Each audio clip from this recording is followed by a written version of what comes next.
kami tadi harus menutup MBZ untuk sementara karena sudah kami lakukan one way nasional, tetapi puncak arusnya masih tinggi.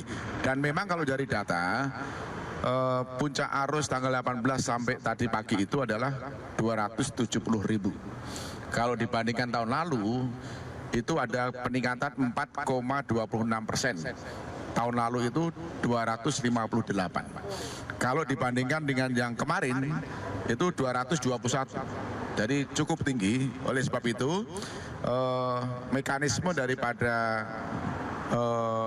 rekayasa lalu lintas dari kilometer 36 tadi sudah kita lakukan kontraflow satu lajur sampai 47. Setelah masih ada bangkitan lagi, dari 47 kita perpanjang ke 48. Itu 2 lajur. Dari 48 kami buat lagi kontraflow lajur 3 sampai ke 70. Sampai 70 tentunya nanti arah ke Transjawa alhamdulillah lancar karena sudah kita lakukan one way nasional. Berarti jalur malam ini macet tidak ya di MBZ ya? Semoga lancar ya, semoga jalur mudik ya. Sementara itu puncak arus mudik lebaran, kondisi arus lalu lintas di jalur selatan Lingkar Gentong, Tasikmalaya, Jawa Barat terpantau masih normal pemirsa. Kami siang arus lalu lintas di Lingkar Gentong, Jawa Barat dalam kondisi ramai lancar. Seperti ini situasi seharian tadi. Meski demikian terjadi peningkatan kendaraan pemudik baik roda 4 dan roda 2. Jalur ini memang menjadi jalur alternatif pemudik, khususnya mereka yang akan mudik ke Jawa Tengah. Untuk mengantisipasi kemacetan, petugas kepolisian dari Polresta Tasikmalaya rencananya akan melakukan sejumlah rekayasa lalu lintas. Salah satunya melakukan sistem satu arah atau one way dari Garut menuju Tasikmalaya. Kalau macet terjadi lebih dari 2 km.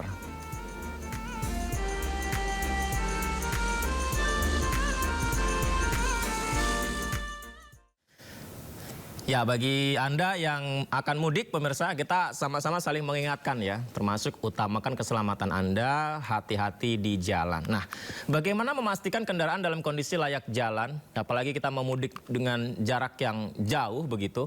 Kita sudah terhubung dengan Akademisi Produk Teknik Sipil Unika Sugio Pranata, sekaligus Dewan Pengawas Penasihat Masyarakat Transportasi Indonesia, Joko Setiowarno. Assalamualaikum, selamat malam Pak Joko. Waalaikumsalam warahmatullahi wabarakatuh. Mas Yudi, sehat selalu. Sehat, alhamdulillah. Pak Joko sehat ya Pak? Alhamdulillah. Alhamdulillah. Pak, kalau kepadatan lalu lintas jelang Idul Fitri di puncak mudik sekarang ini, menurut Pak Joko sepadat tahun lalu nggak ya Pak? Kalau lihat angka-angkanya, nampaknya ada penurunan juga ya. Tapi nggak jauh beda lah. Karena memang kalau dari data sejak 2004 secara keseluruhan itu ada penurunan. Tapi memang kalau yang untuk darat ini pemudik lebih banyak memilih memang di jalan tol, apalagi tol itu kan kalau di Jawa sudah terhubung. Harapannya dengan ada tol itu lebih lancar lah ketimbang dulu. Sebelum terhubung itu kan kalau ke Jawa Tengah sering menginap di jalan, akan lebih dari 15 jam lah, ada 30 jam gitu ya. Tapi sekarang dapat dikatakan meskipun ada hambatan, ya paling 10-15 jam sudah sampai lah ke Jawa Tengah. Hitungannya begitu. Pak Joko, apa sih Pak yang harus diperhatikan warga nih Pak ketika mudik dengan kendaraan pribadi dengan jarak jauh itu Pak? Ya begini, selain kondisi kendaraannya prima, yang jadi lupakan itu pengemudinya harus kondisi prima. Tapi saya lihat ada kecelakaan hari ini itu pengemudinya lelah, mengantuk. Dan microslip bahaya. Saya nggak tahu siapa yang meninggal itu karena kebetulan yang ditabrak itu adalah ada kendaraan yang sedang berhenti di bahu jalan. Tiba-tiba mungkin tabrak dari belakang karena microslip, itu yang berbahaya. Jadi kalau mengantuk sebaiknya ya jangan menepi, keluar aja dari tol itu, cari tempat istirahat atau cari rest area yang terdekat begitu. Ini yang sangat berbahaya. Banyak kejadian seperti itu. Jadi ketika mengantuk, sedang mengemudi, keluar dari jalur tol terdekat atau kalau ada rest area, istirahat dulu sebentar di sana gitu ya Pak? Betul, secukupnya. Jadi jangan memaksakan diri dalam perjalanan. Ini ya, jadi 80% itu kecelakaan di jalan tol itu dikatakan memang karena mengantuk kondisinya. Ya kalau nggak di mudik seperti ini, dia tabrak truk, ya kecepatannya lambat, tabrak dari belakang, nah, seperti itu kondisi yang sering terjadi. Dan Kejadian-kejadian kalau kondisi tidak seperti mudik biasanya jam 12 sampai jam 6 pagi paling banyak. Tapi saat ini mungkin tadi saking enak atau nyamannya ya kecepatannya tinggi karena ada one way kan enak kan. Nah itu kalau one way yang satunya memang agak lebih lancar ketimbang yang bukan one way, memang agak lambat tapi jauh lebih terjaga. Gitu. Kalau dari kita sebagai pengemudinya kan microslip tadi disebutkan harus fit kondisinya. Kalau kendaraannya itu gimana Pak? Karena kadang-kadang nih kita sudah menyiapkan mobil kita untuk berangkat jarak jauh, tapi entah kenapa di tengah perjalanan ada aja gitu yang terkendala, entah ada kerusakan di mananya mesinnya. Ini gimana Pak untuk ngecek kendaraan pribadi ini? Ya kalau seperti itu kan tentu kan minta bantuan aja. Toh sekarang kalau di jalan tol ada untuk kondisi darurat ya. Ada teknisinya juga. Makanya kalau berhenti di rest area ya tidak ada salahnya untuk diperiksa ulang gitu kan. Kalau di jalan itu diingat-ingat nomor-nomor tertentu yang bisa segera nanti akan ada bantuan. Makanya jangan diisi bahu jalan itu. Bahu jalan tujuannya adalah untuk apa? Kondisi darurat. Biar mudah nanti kalau ada pertolongan. Jadi jangan diisi untuk lalu lintas. Tujuannya itu. Jangan digunakan juga untuk tempat istirahat. Sehingga kalau ada yang butuh pertolongan darurat mudah dilakukan bantuan. Pak, kalau yang mudik pakai motor jarak jauh itu gimana tanggapannya Pak? Ya sebenarnya sepeda motor itu bukan dirancang untuk jarak jauh. Cuman di kita itu sudah kebablasan dan pemerintah nampaknya kalau saya bilang membiarkan. Mestinya ini jangan dibiarkan. Ya salah satu kenapa mereka menggunakan sepeda motor, ya jelas alasannya hemat. Iya betul. Mereka nggak pernah berpikir keselamatan, enggak. Alasannya mesti utama tuh lebih hemat ya. Nah oleh sebab itu mudik gratis itu harus diperbanyak. Dan juga apa? Public transport di daerah itu diperbaiki. Ini yang dilakukan pemerintah. Sekarang mau penghematan nggak ada keluar omongan dari pejabat kita. Mari kita perbaiki public transport kita, biar kita hemat. Itu enggak loh.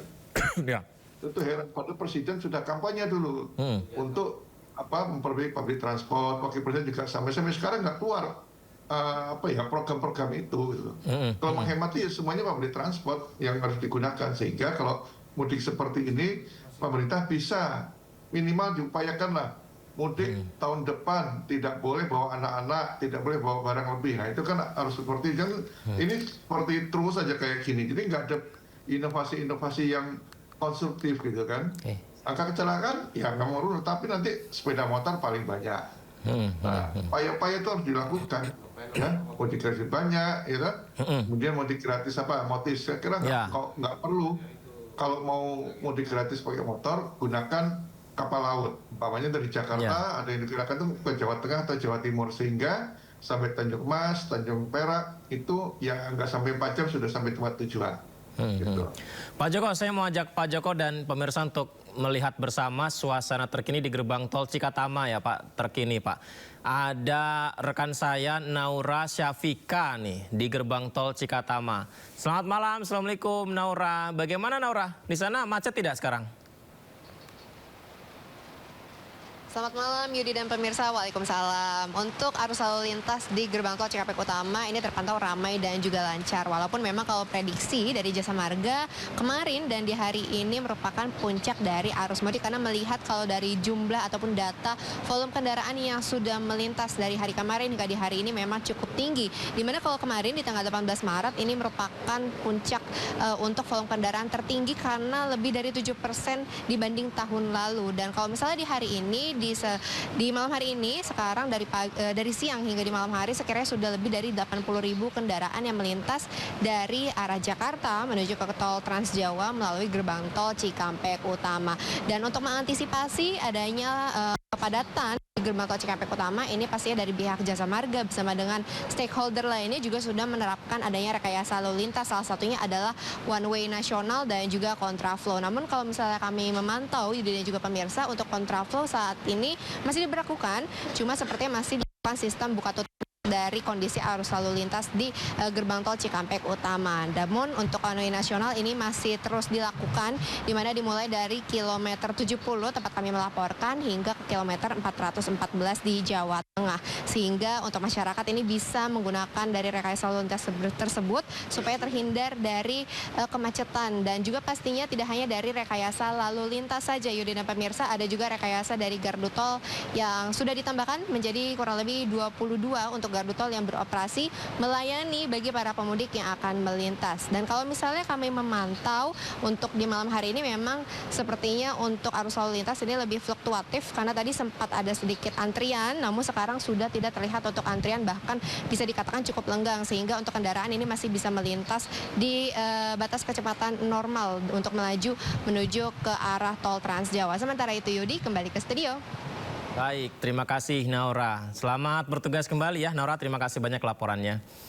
Ya, kembali ke Pak Joko. Tadi Pak Joko disampaikan rekan saya Naura, Pak Joko, situasional rekayasa lalu lintas, Pak. Ini artinya apakah rekayasa lalu lintas menjadi salah satu upaya yang masih efektif untuk bisa memperlancar jalur-jalur mudik, Pak? Ya, saya kira tidak dapat dipungkiri rekayasa lalu lintas sangat membantu sekali ya, karena memang ada perbedaan orang yang jumlah kendaraan yang keluar dari kota Jakarta dan masuk, ya sehingga dengan ada jalan tol sangat tertolong. Seandainya itu tidak ada jalan tol memang agak susah, ya dengan ada jalan tol ini kan berarti hambatan samping sudah tidak ada, entah pasar tumpah atau lalu lintas lokal atau delman dan sebagainya. Nah, cuman mungkin ada yang memang jadi terhambat. Katakanlah kalau mudik gratis itu kan ketika sampai dia mau jemput lagi itu agak terhambat. Itu yang mungkin kalau dilihat nanti mestinya kalau one way ini lebih situasional lah. Kalau nanti ini memang dua hari ini perkiraan kami itu puncaknya ya. Tapi kalau besok sudah melandai ya sudah dari ruas tertentu sudah bisa untuk tidak harus one way yang sepanjang sampai Semarang, mungkin parsial saja. Seperti halnya ketika tanggal 17 itu kan 17 ya, parsial aja dia. Seperti itu. Jadi tidak begitu kaku, tapi sesuai dengan prediksi atau melihat situasi jumlah kendaraan, volume kendaraan yang akan melewati. Gitu. Tadi yang disampaikan Pak Joko menarik mengenai public transportation, karena bis menjadi salah satu transportasi publik yang juga digunakan masyarakat untuk mudik ya Pak Joko. Tapi mengenai masih adanya laka yang melibatkan bus. Nah ini gimana Pak Joko ya? Setiap mudik saya tuh selalu sedih gitu kalau ada informasi gitu, ada aja gitu. Untuk menghilangkan ini gimana Pak Joko ya? Ya, bus-bus ini memang, ini coba lihat kalau dia bisa pola keberangkatannya dari mana. Kami itu menyarankan dari masyarakat transportasi menyarankan kalau bus itu berangkatnya dari terminal. Karena pola-pola pemberangkatan di lapangan kosong, entah di Monas atau di mana, itu cenderung supirnya itu nggak bisa istirahat dengan nyaman. Dia pagi sudah berangkatnya sore, dia tidurnya itu ya di bagasi mobil. Lain halnya kalau di terminal itu kan dia di terminal suruh menyediakan ruangan sudah pasti terminal menyediakan. Ya kan, penumpang juga di sana tidak perlu dipasangnya tenda. Mencari toilet sudah tersedia. Nah, tinggal bagaimana terminal-terminal Jakarta itu ya dibuat bagus. Sementara kayak Pulau Gebang, kemudian ada di Depok juga, ya di mana di Tangerang itu juga cukup bagus. Tinggal yang tengah kota mungkin ada dua, kami lihat Kampung Rambutan sama Kalideres lah. Nah kalau itu bagian terminal nggak perlu menyediakan toilet yang sebanyak mungkin diperlukan gitu kan ya. Ya kalau selebrasi nggak apa-apa lah satu kali atau bisa kalau dikatakan tidak cukup, berangkatnya tidak usah bersamaan. Yang penting diatur berangkatnya dari terminal. Ketimbang ini kan banyak show force ya. Motor semuanya berangkat bersama, tapi enggak. Ngerti, saya itu sering memotret para pengemudi ini lelah mereka. Ya, coba dilihat apakah itu tingkat kelelahan pengemudi juga sangat mengganggu. Ya kan, pemeriksaan kesehatannya juga gitu. Yang kami selalu katakan janganlah berangkat tempat umum, tapi di terminal. Selebrasi silakan, tapi berikutnya kan tidak harus bersamaan kan, tiap selang 1 jam atau berapa menit dijadwalkan sehingga bisa terangkut seperti itu. Baik, semoga lancar mudik kita dan setelah mudik, setelah semuanya beraktivitas, dunia aman ya Pak ya, dan ekonomi kita semakin baik, sejahtera Indonesia ini. Pak Joko, makasih banyak ya Pak sudah berbagi ya Pak ya. Terima kasih. Selamat malam Pak, assalamualaikum. 2 hari jelang Lebaran, pemirsa, lalu lintas di jalur arteri Pantura, Cirebon, Jawa Barat padat merayap. Antrian kendaraan didominasi motor, didominasi mobil pribadi, memadati simpang lampu merah arteri Arjawinangun. Seperti ini, persimpangan lampu merah Arjawinangun Cirebon dipadati motor yang mudik ya. Jadi pemudik motor nih banyak dari arah Jakarta ke Jawa Tengah, hanya bisa berjalan perlahan saat mendekati persimpangan. Guna menghindari kemacetan panjang, petugas mengurangi durasi lampu merah dan memprioritaskan kendaraan dari arah Jakarta. Sementara data dari Disub Cirebon tercatat 5.000 kendaraan melintas tiap jam. Wow, 5.000 kendaraan melintas tiap jam. Diperkirakan lonjakan volume kendaraan pemudik motor terus meningkat hingga malam nanti, pemirsa. Ya, pemirsa, untuk menghormati Hari Raya Nyepi Tahun Baru Saka 1948, Pelabuhan Penyeberangan ASDP Ketapang menghubungkan ke Pelabuhan Gilimanuk Jembrana Bali ditutup sementara waktu. Jadi ditandai dengan keberangkatan kapal motor penumpang Dharma Kencana, jasa angkutan penyeberangan ASDP Ketapang Banyuwangi, Jawa Timur resmi ditutup untuk sementara waktu. Jasa angkutan penyeberangan menuju Pelabuhan Gilimanuk Jembrana Bali ditunda hingga dibuka kembali pada hari Jumat. Penutupan dilakukan untuk menghormati pelaksanaan Hari Raya Nyepi Tahun Baru Saka 1948 di Pulau Bali.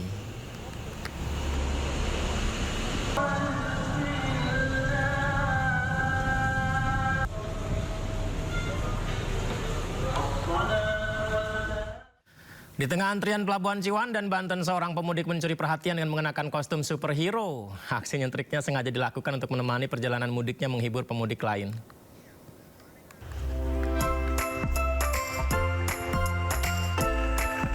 Gaya nyentrik seorang pemudik asal Tangerang menarik perhatian di Pelabuhan Ciwan dan Cilegon, Banten.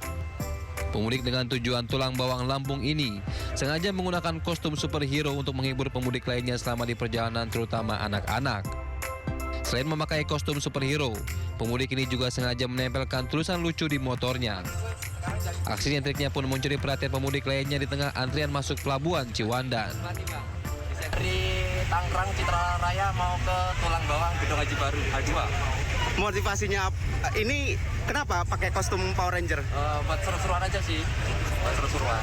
Sepanjang jalan dipakai Ya, berarti? dari Citra sampai sini. Nggak panas? Ya, enggak panas.